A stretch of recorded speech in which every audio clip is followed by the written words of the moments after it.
in solidarity with the Indigenous people and making sure that our treaty rights are being recognized and that they are being honored.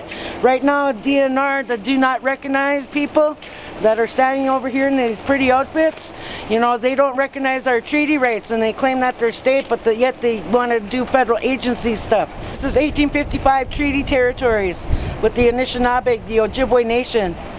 You can't drink oil! Keep it in the soil! You can't drink oil! Keep it in the soil! Best thing you can do is turn in your badges and go home. And the genocide of Indigenous peoples, here and all over the world.